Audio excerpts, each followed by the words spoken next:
All right, here we go. Welcome to the Coiled Spring virtual e-summit on practice management. I'm Duncan MacPherson with Pareto Systems. I really appreciate you being here. The purpose of the Coiled Spring is to, among other things, help you focus on what it looks like as you emerge from this bizarre episode in time, personally and professionally. We want to give you the proverbial noise-canceling headphones. It's a lot of noise out there. And it's easy to get sucked into the negative and the uncertainty and some of the anxiety about the future. The signal to noise ratio, we want you to tune out the noise and focus on the signal in terms of what matters and what you can control. I'm excited about that. We also want to provide you with growth and refinement strategies that will enable you to compress your 5-year plan to 24 months. And that's just not optimism speaking. I mean, I've been around the block. I've seen many substantial periods of volatility and many top teams define themselves, whether it was in 08 or even before that. So we're going to give you a window on that mindset. Now, right up front, I know your time's valuable. There's a lot of other things that you and your team could be doing instead of being here right now. You might have already read or at least been familiar with the Advisor Playbook. I co-wrote that with Chris Jepson, a good friend of mine. He's the head of practice management at First Trust, very well respected in this industry. We were very intentional about choosing that image for the book because, as you can tell, somebody's standing beside an hourglass and they pop the lid and they're pouring in more sand. Jim Rohn often talked about the difference between getting through the day and getting from the day. And in the spirit of time, just looking ahead, I mean, I'd like to think that your timing is impeccable. So some mile markers for you right up front. So the next 90 days, so June, July, August, just want you to and your team to consider the importance of just working on your business and future pacing and priming the pump for your clients, telling them that, you know, the silver lining in all this is that you and your team have had this opportunity to really take a good look at how we can elevate the client experience. And we can't wait to show you some of the adjustments that we've made when we return back to whatever normality looks like. And then as you come out of Labor Day and into September, and you unveil this new and improved version of you and your enterprise, you've got momentum in Q4 that you can invest to make 2021 your best year ever. And again, I'm a pretty positive person, but I just want you to think in terms of being the fountain, not the drain. Just tuning out the things that are out of our control. We're going to put a big emphasis on your organic business throughout this session. How to refine and optimize, how to drive enterprise value, how to put a firewall and competitor-proof your clients, and ultimately how to achieve conversion, right? Convert customers into totally engaged clients, and then what to do with the customers who don't see the merit in that, and then how to convert clients into referral-generating advocates. You might have heard me say that your highest level of referability right now. Clients endorse you, they sing your praises. But advocates take action. They're the ones who make the phone ring. And there's a good chance that you're seeing an uptick in introductions already. Well, we wanted you to get into a really serious groove there. And there'll be many resources, again, that will support you in the implementation. Got a great collection of back-end proven strategies you can translate into results. But there will also be a bridge from organic to scalable growth with a big emphasis on teams. Now, if you have an existing team, we're going to ask you to expand your thinking in terms of how you can professionalize that enterprise further. If you're thinking about creating a team, we want to provide you some predictable outcomes. And again, none of this is on trial. And if you want to expand your team and perhaps even become franchise ready, I mean, that is the next frontier. And I get very excited talking about that because we're seeing this happen in real time. There's two very powerful forces at play: demography and commoditization. Now think of the demography of this industry. I mean, I think it was actually Chris Jepson who pointed out to me that about 50% of the assets under management are held by advisors who are 65 and over. Now, some of those advisors have no interest in leaving. They love what they do. This is their calling. Some are starting to think about what winding down looks like. Others, they've already been thinking about it. In fact, you go back 3 years ago, many advisors who were thinking about leaving then, but dodged the DOL bullet and extended what was at that point a 7 or 8 year bull run into 10 years plus today. But now they're saying, you know what? I think I want a liquidity event. I want to bow out. But I want my clients to be held in good hands. And some would say to that, okay, there's way more buyers than sellers, but therein lies the opportunity to achieve professional contrast. We're going to talk about that.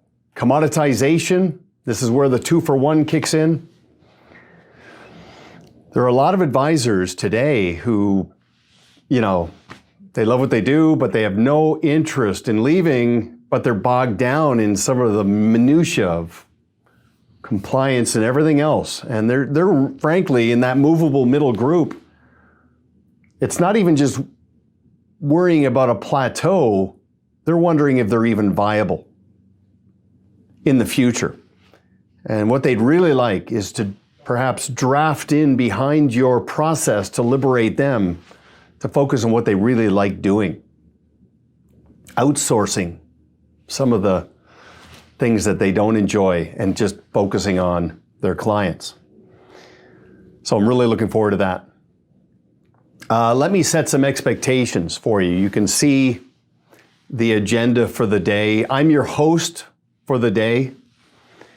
I'm going to walk through the day, but I'm going to do it sort of bottom up, backwards.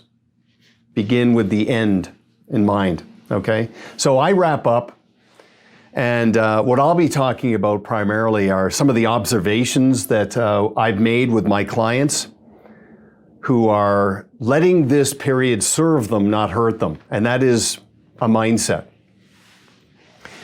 Be talking about some of the silver linings. And I mean, change is just the way it goes, right? And it is Darwinian, but not survival of the fittest. It's who can adapt. And adapting, it's not a choice. We have to. And not just for what it gets us, but for what it makes of us in our pursuit of self-actualization, right? The best version of us. Some of my favorite clients, they were defined in a period of adversity and what it revealed and the grit. And they realized, you know what, I don't even think I was doing it for the money. The money was great, but there's so much more that came out of it. And I'll be talking about what's working right now. And I will wrap this in a philosophy of balance. We can't take things for granted. We have to appreciate what we have while we aspire to what we want. And I think there's some good energy that comes out of that. So in addition to the day, good news is we'll be recording and archiving all of this. You might have already been familiar with our knowledge bank. Everything will be place held there. While I'm thinking about it, if you're not already part of our LinkedIn community, just look for me, Duncan MacPherson. I should pop right up. I'd love to see you there. And if you haven't already downloaded our app, right, the Pareto Systems app, put Pareto in your pocket on your iPhone or your Android, work on your business. Just gentle reminders. Okay, so you can make some mid-course corrections and some adjustments in your business perpetually. Okay, so just follow along. Let's work backwards on the agenda. Before me, as you can see, it's the Terry and Sherry Show. These are two of the most respected coaches in the industry with an unrivaled window on what separates the best from the rest when it comes to being a highly functional team. I mean, I could parade teams through your office or home office who would tell you that not only is a big part of their success attributed to their work with Terry and Sherry, but also how well positioned for this period of volatility they were because of adopting those best practices. As you can see, prior to that, it's Glenn and Kathy with Lavish Cards, and they're going to walk you through the lost art of sending cards and adding that into the client experience. Don't be misled by the simplicity of this, especially in the last 90 days. I mean, the ability to blend in high touch with high tech and just slow life down a little bit and respond to critical life events and moments of truth and milestones that occur in your clients' lives with impact and shelf life, where you, as I like to say, own the mantle. These are the most impressive cards, but there's also best practices and automated processes you can build in to your card sending initiatives. Okay, so before Lavish, you can see, this is my good friend, Steve Phillips. Steve and I are both fans of a band called The Tragically Hip. And in one of their songs, Gord Downey says, "We are what we lack." And I mention that because one of the things that we see is lacking in a successful business that unlocks another level of productivity is branding the practice and the process. Okay, so your clients already like and trust you and your people and your capabilities. But it's not just who you are and what you do, it's what it all does. And branding the client experience and branding the process.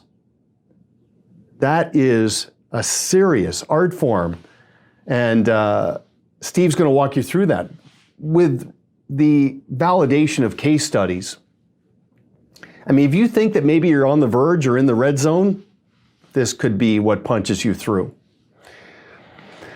Okay, so before Steve, we got the dynamic duo at Idea Decanter, where they're going to show you, and this is working, we're seeing it, especially in the last few months, how video can help you sift good prospects from the mass of suspects and then convert prospective clients to actual clients. This is what I would like to say, a game changer and turnkey, and you'll see that. Prior to Laura and Sharon at Idea Decanter, this is terrific, a rapid fire collection of pro tips, best practices from, and I don't say this lightly, a master coach and consultant in Scott Hamilton. The pedigree and the insights, it's incredible. And there'll be a special bonus, one of Scott's creations that we're going to unveil today at the Coiled Spring E-Summit. Okay, before Scott, a real highlight. I can't wait for this. I get to interview Tom Deans. He's written 2 New York Times best-selling books. One's called Willing Wisdom, and the other is part of this theme, Every Family's Business. If you want to go up market and be indispensable to the proverbial millionaire next door client, right? The first generation self-made business owner, professional executive, and how to get them thinking about some of the things they've been putting off and unmet needs and where it's all going in the next 5 to 10 years around continuity, succession, and family investment legacy. Tom, I mean, we've done webinars and many calls together. That's going to be an exceptional, very, very good investment of your time. Okay, what else do we have here? After Tom, we have, prior to Tom, this is a non-optional, essential component around team dynamics.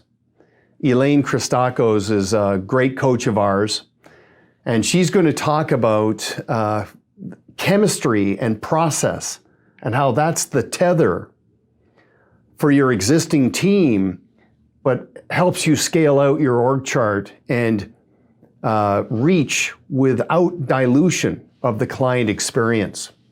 And the credibility that comes from Elaine's insights is second to none, because this is what she does with high-performing teams.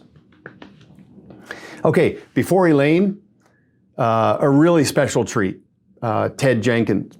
Now, I'm pretty sure Chris Jepson introduced Ted to me, and when he made the introduction, he said this could be perhaps the most innovative financial advisor in the industry. And by that, he was talking about how he uses LinkedIn to draw, and I've seen what it can do and what it does for Oxygen Financial. It is very impressive, and other dynamic drivers that can fuel growth, and they are plug and play. So you're going to enjoy that. Which brings us to our kickoff segment. And this is where we're going to launch in. And I could not be happier for this lead off for 2 reasons. First of all, it's a roundtable hosted by Marci Freed. Marci is one of my favorite people. A great person, right off the top, and a serious student for best practices. Hardworking and revered by her clients. And in fact, this roundtable features 3 of our clients. Marci started off as a client of ours, and she adopted and customized and deployed our approach and just crushed it. And then she left the industry and applied her great wisdom and some of our strategies into a very successful startup and earned that proverbial work optional lifestyle. And then fortunately for us, the stars aligned because we happened to connect, and she started warming up to the idea of becoming a consultant and teaching people to fish, so to speak. And we're very fortunate. Now, the second reason why I'm excited about this is because this is not going to be a lecture.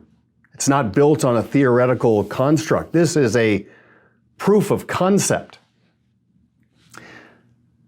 You know how some of your clients today, it just doesn't even feel like work, right? You see their number on the call display, you see them in an email pop up, and you just drop everything. Well, that's what we have here. I mean, you've got clients like this. They bring as much or more to the table than you do. And it's not just economics, it's just a real energy. So we've got the CEO of the SVS Group. We got the CEO of CFO for Life. And we have the COO of Harbor Financial. That's the C-suite. And again, this is a roundtable. So 3 elite teams represented, hosted by an elite coach for teams, all with a mindset where they say, this is where we win, right here. That's their mentality. And the theme here is the importance of a COO to run your business like a business, to elevate and create consistency in the client experience, but also to open up scalable growth. It's a great way to launch this summit. Now, okay, I'm sure you've attended a lot of these things in the last little while, especially. I can't wait to get back on the road so I can relax, because I've done more webinars and podcasts and things like this in the last 90 days than I have in the last 9 years. But it's very pleasant, very enjoyable. But I just want to sort of, and I don't want to jinx it, but invariably there are going to be ghosts in the machine and in the cloud. And there might be some glitches and some hiccups, so just hang in there, indulge us. And of course, we'll try to filter some of that out in the recording. But that's the charm of this. And sometimes I take this for granted, but it's just so amazing that we have this at our disposal. Okay, so enough talking about things. Let's get into this. Okay, so Marci and company, you've been waiting patiently. Thank you very much for everything you do and what you're bringing to the table here today. And I'll just hand the torch to you and let you take it away. You're in very good hands with Marci and the crew on this roundtable. Okay, so we'll see you when they're done. Thank you, Duncan. Today's roundtable topic, the COO, Chief Operating Officer, is centered around a framework of best practices that will position teams for scalable growth and drive enterprise value. Next. Next slide.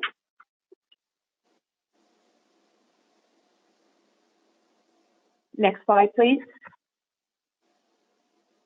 Today, I have assembled an all-star lineup, including CEO Levi McEwen, CFO for life, CEO Anthony Valente, SBS Wealth Management Team, Morgan Stanley, and COO Holly McNulty, Harbor Financial Group, Morgan Stanley. Each of our speakers will spend 5 minutes sharing their unique insights regarding the role of the indispensable COO. We will wrap up today's discussion with a Q&A amongst our guests today, which I think is going to provide really a tremendous value add for our roundtable. And very importantly, in terms of desired outcomes of this roundtable, they will help unlock why it's essential that a business be run like a business. Winging it is not in their vocabulary. Next slide, please.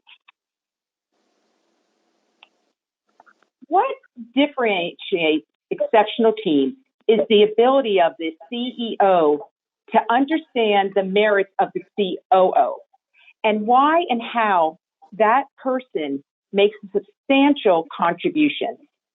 They also must share the same core values and an alignment of interest. The CEO and COO that we work with place as much emphasis on practice management as they do wealth management. Running the business like a business is where they achieve breakthroughs, and they expect nothing less.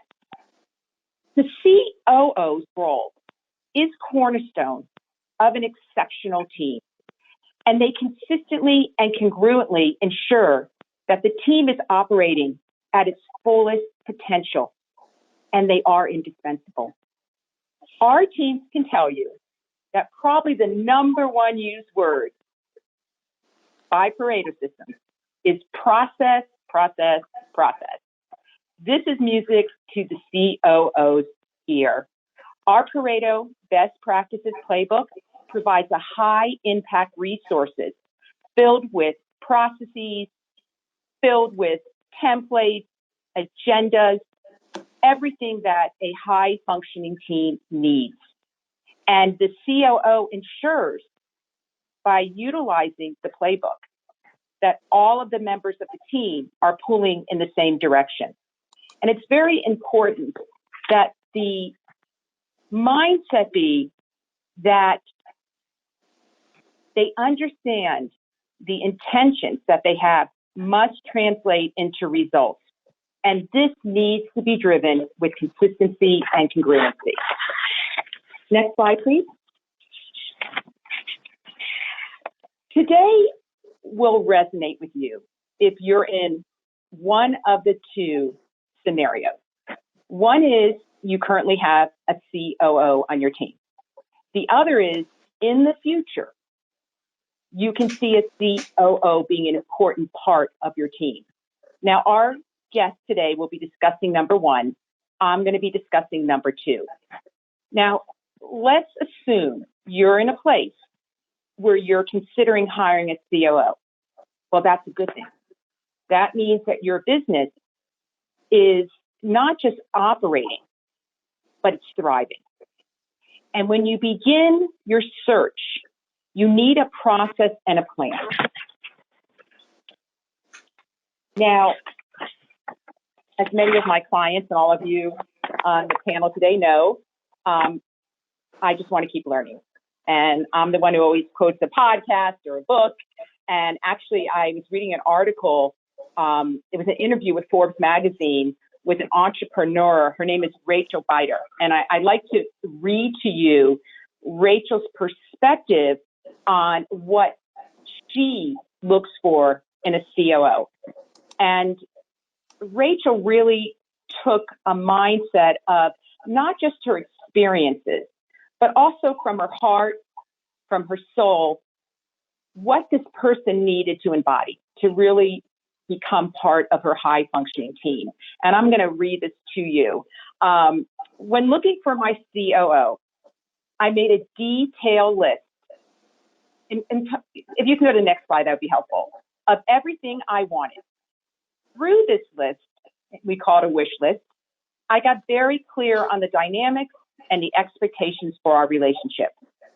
I looked for someone who would honor the experience and the passion of our team and be able to find the balance of leveraging their strengths, helping each team member become more successful than they could ever imagine while stepping into this leadership role. I wanted someone who shared values around family, passion, equality, and tolerance. They needed to be oriented towards growth and results for themselves, for our team, and for the company. Lastly, I wanted someone who was comfortable challenging me and telling me what they really think. Next slide, please. So now that I've touched on the why from Rachel's perspective, let's look at the how. And we need to determine, in terms of the COO, do we want to go outside of the team or do we want to consider somebody internally? They both have their advantages, naturally. And there's also this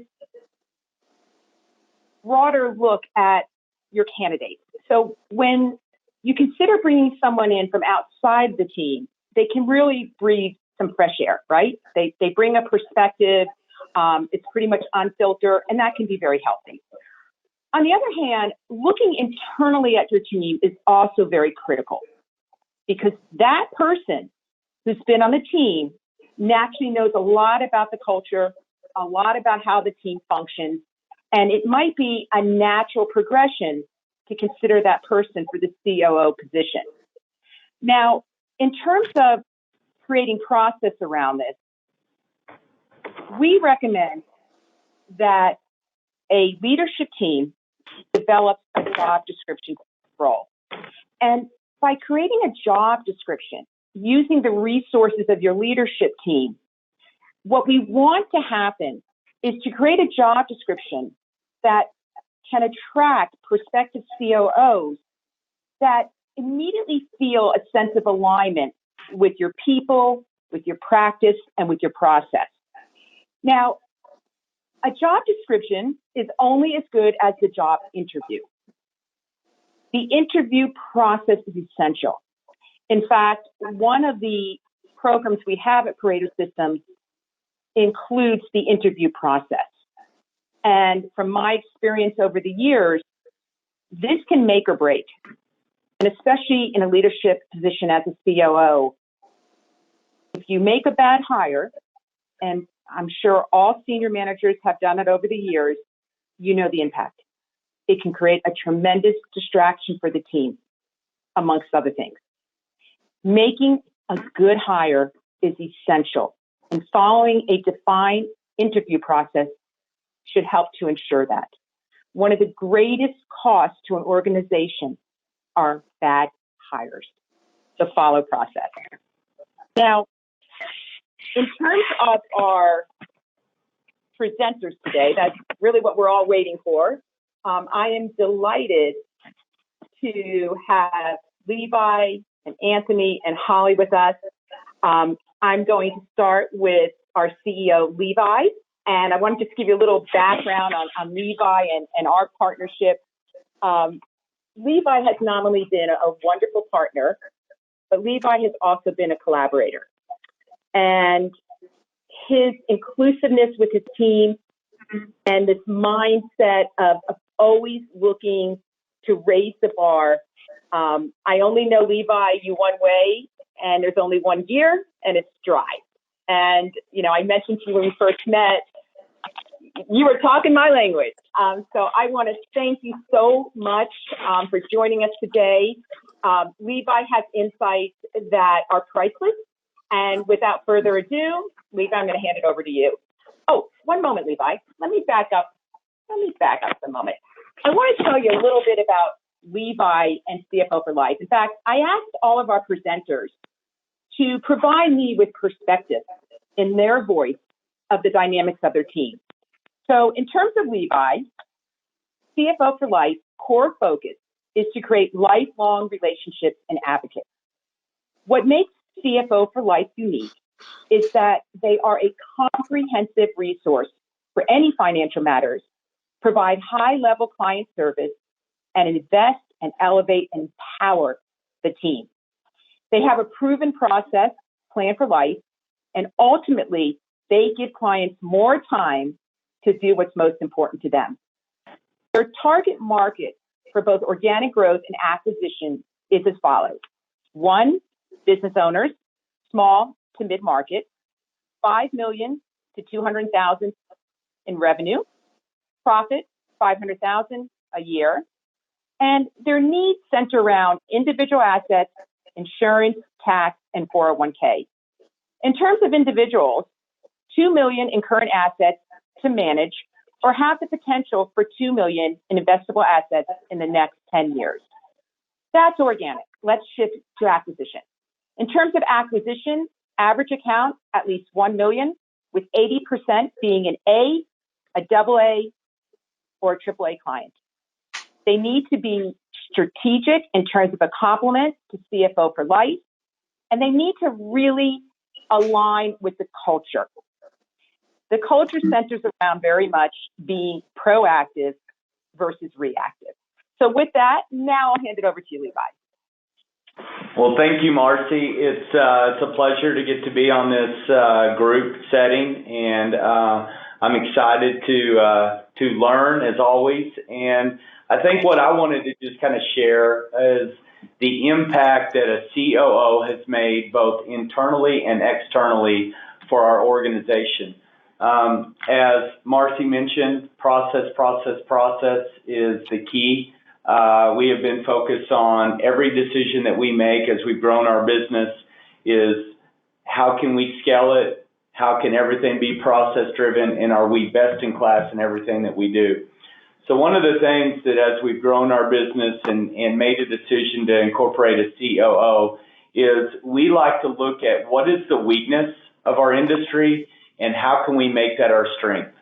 And one of the weaknesses that we see is that there's going to be a big shift in the next 5 to 10 years of, I guess, senior advisors moving out and a big demand for younger advisors. I mean, just to kind of provide some stats that that we've researched is there's approximately 50,000 advisors that are age 65 or older that will be exiting this business in the next 5 to 10 years.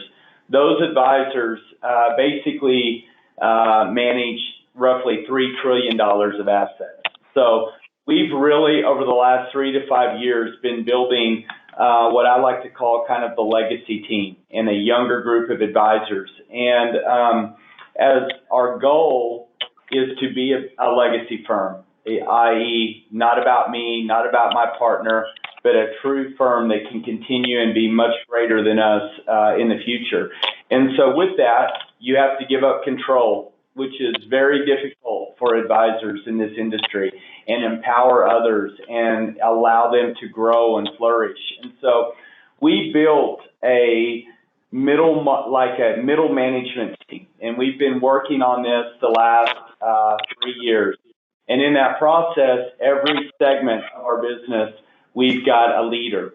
And the shareholders serve in more of like a board capacity to really advise, listen, and make decisions in that fashion. And so during that process, what we called our director of operations, or in other words, COO, basically became the liaison between the shareholder group and the rest of the team, and really has a lot of power and control to really kind of move the needle and make sure that the culture and that the synergy between the ownership and the team is in sync. And so that's been real powerful. Obviously, they've incorporated all our processes, all our implementations, just to kind of share, now today how we function by having that role. We've developed a full accountability chart from top to bottom in our organization. Everyone in our organization has a number, knows how they can move the needle. We live in what I like to call a 90-day world, or rocks. I don't know if any of you are familiar with the book Traction. It's an incredible book, and it aligns really good with the advisor playbook. In just talking about, in every really great business, there's typically a visionary, which is typically the CEO, and an integrator, which is typically a COO. And when you can get those two forces working together, it's a powerhouse combination. And so our kind of culture is every single Monday we have it's a sacred meeting. It's the most important, and we call it kind of a level 10 meeting agenda, where the shareholder group, the management team, and the COO leads it. And we talk about, okay, here's our scorecard. Here's our rock review of what we were focused on getting done in the next 90 days. Are there any customer or employee headlines that we need to focus on? And then we function in what we call an IDS, identify, discuss, and solve any areas that's going on. So we've got a regimen of every Monday, basically from 10 to noon. We have lunch, we talk through all this, and we stay in sync. And during that time, with any areas that we identify, hey, what do we feel like we can improve, or what's not best in class, we address those.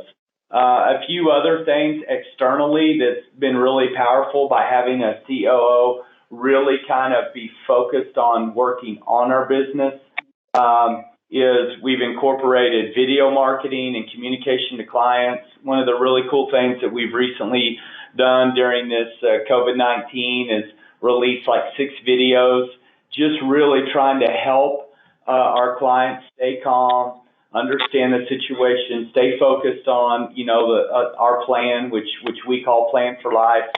And we've, incorporated a brand new marketing strategy, both organic and acquisitions. We're to a size where now we're really looking for opportunities of like-minded advisors that may want to leverage a platform, so that they can focus on, spending time with clients, or ultimately having a platform where they can retire and move on to the next stage of their life. So It's been real powerful. It's allowed us to truly, grow our business and become scalable and kind of dominate. So that's what I got. Well, you got a lot, and I have to give you full credit. You should get residuals for traction. AV, you know that. I've talked to you about traction. That was Levi. I just have amazing, generous teams, and 3 of them on right now. So, Levi, thank you. You know I'm on board with traction. Thank you very much. Now I want to move to our COO, Holly McNulty. And Holly works with CEO Eric Applewhite, and they are the Harbor Financial Group. And I don't know if you realize this, Holly, but we've been working together since 2017. Oh my gosh. Traction. Time really flies when you're having fun. I guess so, right? Well, I have to tell you, Holly is one of the primary inspirations for myself to have this topic on a COO. Her insight as we've worked together, Holly, you've really shaped for me that role because as I'm sure Levi, and AV, that in our industry, it's not common practice to identify a COO on a team. I mean, Levi, I know you have, and AV, you're bringing on a COO, but this needs to be common practice because the COO to me, and from what I hear from my teams, is truly instrumental here. There's basically not a CEO without a COO. So Holly, thank you for that inspiration. I would like to share with you Holly's bio. Again, I'm very proud because I've been with Holly for a few years and she rocks. So Holly, congratulations. Portfolio Management Associate, Director, and Assistant Vice President with the Harbor Financial Group at Morgan Stanley and Boca Raton, Florida. She has been in wealth management for over 10 years. She is, and this is kudos, she just recently became a certified financial planner and received her MBA at Florida Atlantic University in Boca Raton, Florida. Let me give you a little background on the Harbor Financial Group. The Harbor Financial Group is one of the top wealth management teams in South Florida.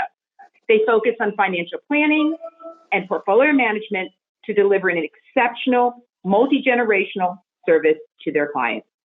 The CEO, Eric Applewhite, is Managing Director at Morgan Stanley. Eric has appeared on both the Forbes and Financial Times list of top advisors. Holly's responsibilities include acting group director and COO.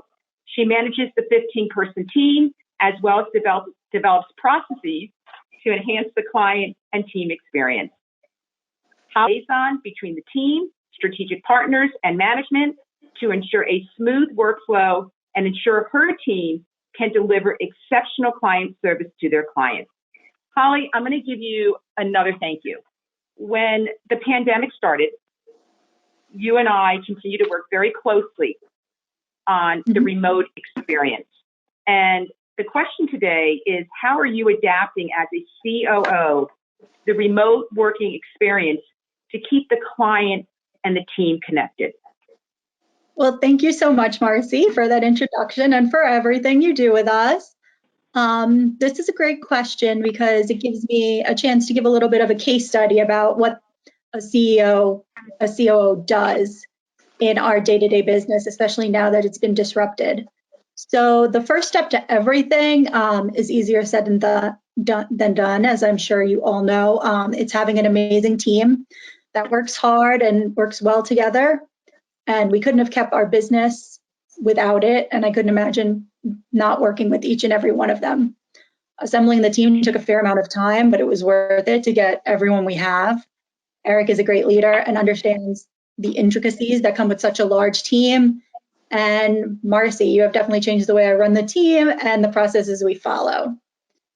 So when we knew we were going to be working from home, we had about a week or so to prepare. So I made sure that everyone had the right technology, knew how to use that technology, and knew who to go to if they had issues with specific systems. So out of our 15-person team, everyone is online and functioning, from our intern up to our 90-year-old partners. For clients, we sent out an email letting them know that we would be working from home, but fully equipped to meet whatever demands they had. And I sent home with everyone a packet of information on the systems and contacts in the team. And I set up a WhatsApp group to keep us connected during the day. On our Morgan Stanley systems, we use Skype for business, but it's not really practical to have that IM up all during the day. And this enables us to talk not only during business hours, but also whenever we want. So during working remotely, so it took about a week or two to get our footing, as I'm sure everyone had those growing pains, but we've moved along ever since. For the team, I made sure that everyone uses the group chat, stay connected, and updates during the day. It's a place where we share daily schedule updates, calls to return, but it's also a team environment where we can send a joke, a picture of our work from home experience. And since we started working remotely, I don't think there's been a day, including the weekends, where there hasn't been some kind of activity and chatter in our WhatsApp group. We always have a daily morning huddle, and we kept that by changing it to a conference call so we know what everyone is working on and who needs help with what. We added an afternoon wrap up on Zoom. It's another quick 15 meeting just so we can talk about the day and see each other's faces. It's funny, Eric, our CEO, wanted the morning call to be a Zoom too, but I convinced him that was a little early in the work from home day and people wanted to be able to be their best selves. It was a generational thing. And I want to make sure all viewpoints are acknowledged. The younger team members like the feeling of not having to be on and made up. And that is one of the benefits, it's such an unprecedented time. So if there are a few benefits, and one of them is to not have to brush your hair and put on makeup early in the morning, let's take advantage of it. In addition, I make sure to be available as much as I can during the day for questions and escalations that come in from our team.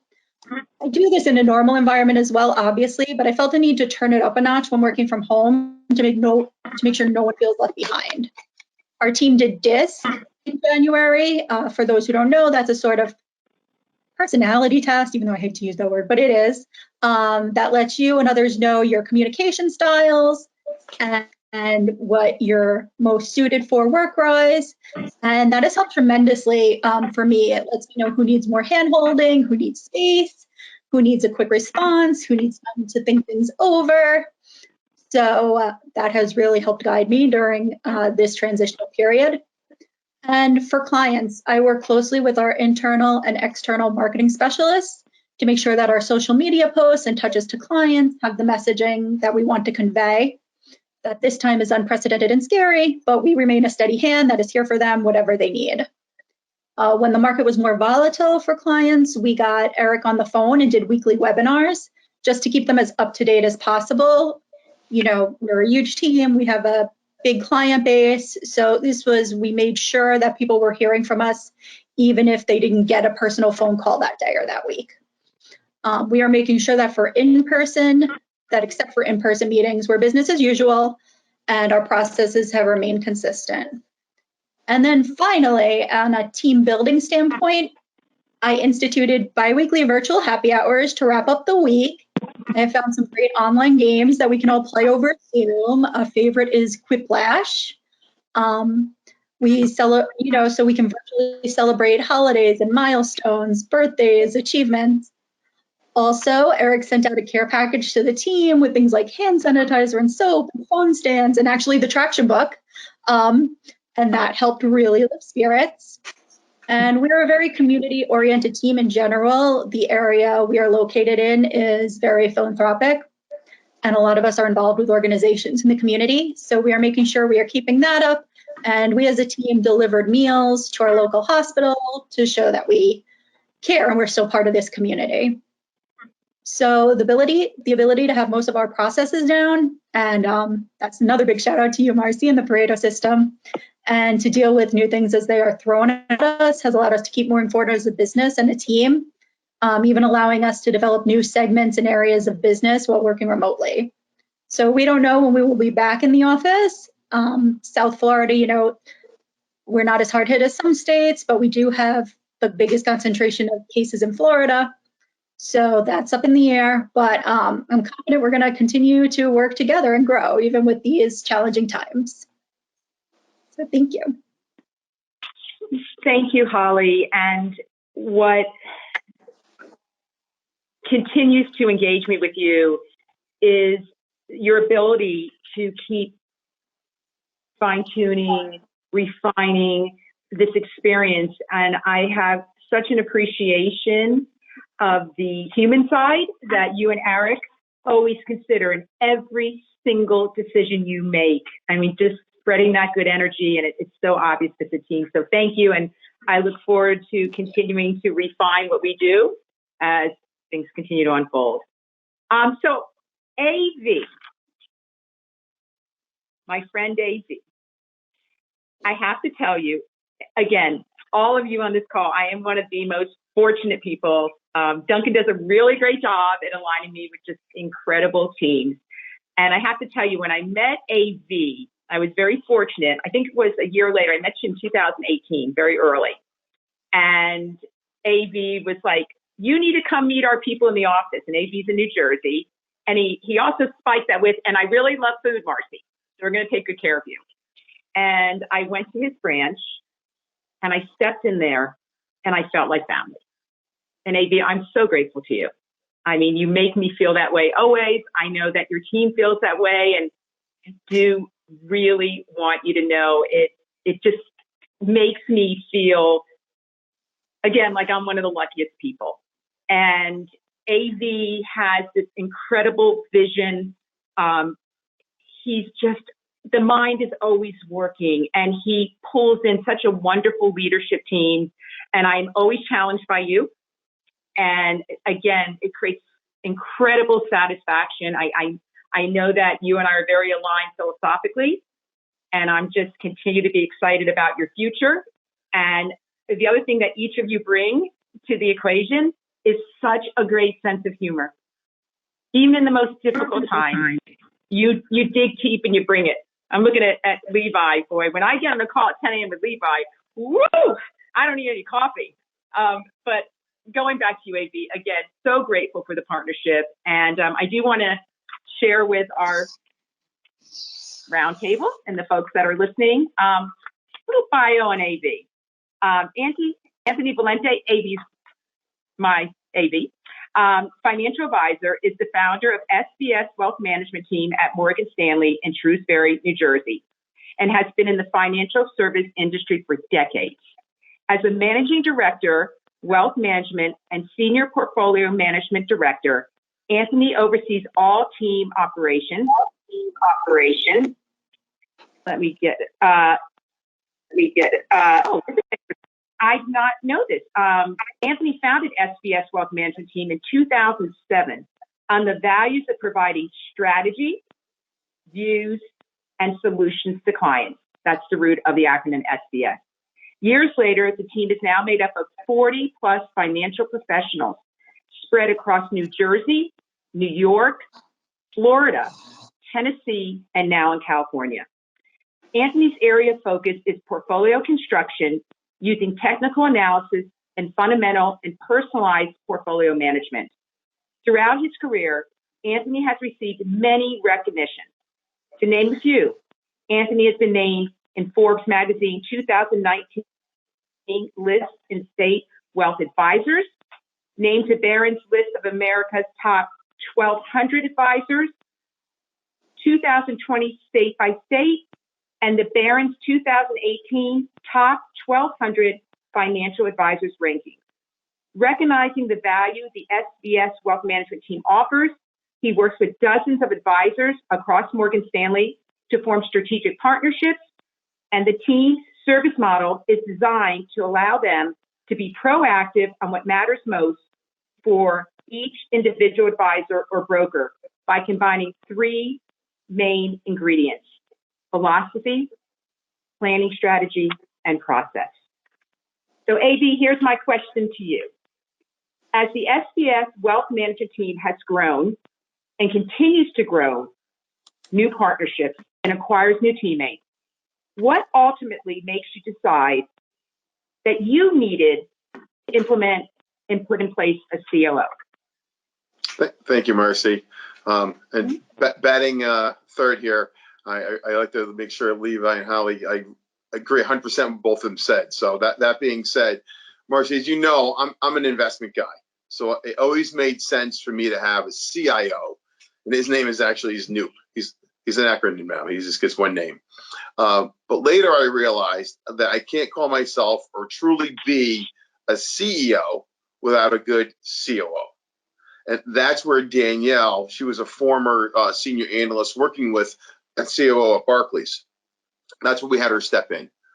The purpose of a COO on our team is to rely and help and build and complete the framework for the team that's already been doing for years. But I believe Danielle has been my missing puzzle piece on making our process whole. And we've heard that word process, and you're going to hear it a couple more times before I'm done.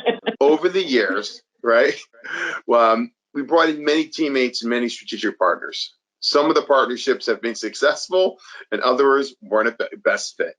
And I think with Danielle, the COO will become imperative to this process of making sure our partners and teammates, as a board and unifying our process, become really important to being consistent across the board. Because with teammates throughout the USA, it needs to look and feel the same. We think that's really important. We can't have an FA in Illinois doing something differently than an FA in California. There are different licensing requirements. So Tennessee, New York, Florida, all different storylines. So having Danielle on the team has been crucial to the structuring and consistent onboarding and process that we all now have. So this is really important to recognize that onboarding a teammate or partner is not an overnight process. I've joked when I write the book, it's going to take 9 months to have someone trust you. But it usually takes months of consistent effort and making sure that there's a designated person that will take care of the new member of the team to implement and do the business operations. And this is where Danielle has very much been that person for our team. It's also impossible for one person to do everything for the whole team of our size. This is why the structured roles within a team are very helpful. It allows everyone to focus on the individual responsibilities. It helps contribute to the overall picture. And now Danielle, as the COO, has taken the pressure off of me as the CEO, a lot of letters, focusing on our own individual responsibilities. So I think here is where we recognize that if you can't do everything, it's okay to delegate to your teammates. So I believe the COO role has really been the missing piece to complete our puzzle. We are now able to focus on properly working and diligently towards our goals, which are ultimately our clients' goals, with the teammates spread across different time zones. Has become imperative for us to have someone who's able to keep the operations running smoothly. So we have many hands of experience on this, many years of experience on this. So we've learned to work as a great team to help improve upon these. And our goal is always to help advisors that want to help clients. And if you want to learn more about that process that we have in place, you can just reach out to me directly or Danielle or any of our teammates. And that's really kind of sums everything up. Thank you. Thank you, AV. What I would like to do at this point, and AV I thought was a great recommendation, is if we could just take a few minutes. There's such a amazing amount of talent here and experience. So I just want to open it up to three of you in terms of if you have any questions or observations or questions amongst the three of you. Well, I'll throw one out because we used it and Holly referenced it. The DISC analysis, for those who don't know what that is, we want to call it personality, but what I really liked about it is that it really pointed out to the people who shouldn't be doing certain things that, you know, let's outsource that. Like when I talk to certain teammates, I'm like, you know, I'm not paying attention after you talk for 3 minutes. You're talking in details I'm not interested in, and I refer back to the DISC. Because my mentality is I don't need the long novel. Just get to the bullet points. I got to move to the next thing. So I don't know if it's a good thing or a bad thing. That's just my thing. And when I'm talking to one of the teammates who are like that, I know I got to be a little bit more patient. I got to be a little bit more thoughtful. I got to be a little bit more slower, right? And I'm not known for being a patient guy, right? So, but that's when I'm talking to, I'll use Holly as this example. And I know Holly's the other side of the spectrum. I'm respectful to my teammate. I speak to the way I want them to hear me, because it's not what they hear, it's what they listen to, right? Or I forget the right way to say that. I think Holly could do a better job on this anyway. So I'll throw that back to Holly. I think it was really important when we took the traction story, tied it to the disc, and put it into our process. Yeah, I agree. The disc process was so really eye-opening when we first went through it, to see things like that. You get a list of your teammates where you all fall on this wheel that has 4 segments. If you're a driver, if you're an influencer, if you're I'm losing them.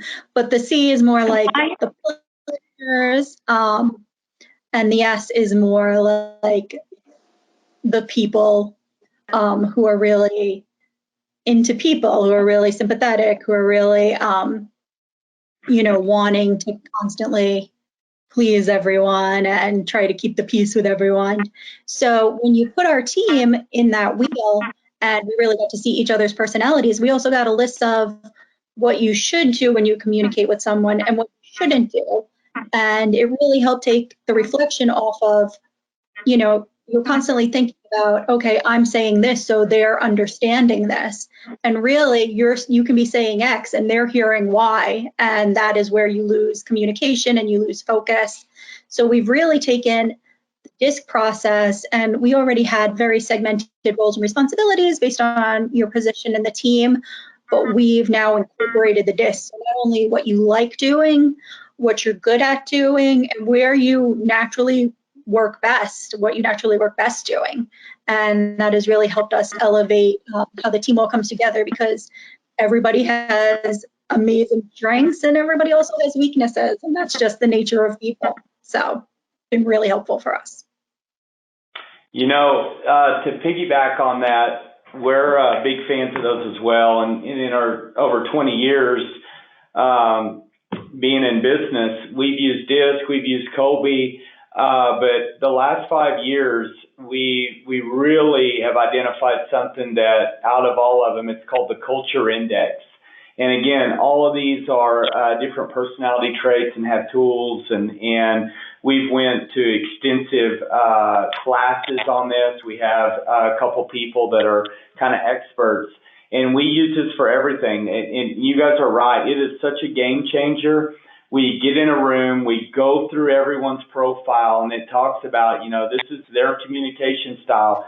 This is how they're motivated. And it's really been powerful. AV, just like yourself, patience is probably not my strength because I'm going full throttle. And I'll tell you a fun story on that. So it's about 4 years ago when we did the Culture Index after we had done DISC and Colby. And we're going around the room and reading it. And in our business, we have a lot of very analytical and perfection in all that mentality. And I remember one of the superstars in our team, she's one of our compliance people. And I said, see, everything doesn't just have to be 100% perfect. If we're like, 98, 99, I mean, it's okay. And then she just looked at me and she said, yeah, you're right, Levi. You don't have to close 100% of the deals that you go after. Just close 98, 99. And it hit me like a ton of bricks. And it was awesome because it really, said a lot about, valuing everyone's kind of strengths and understanding kind of, what they're how they're driven.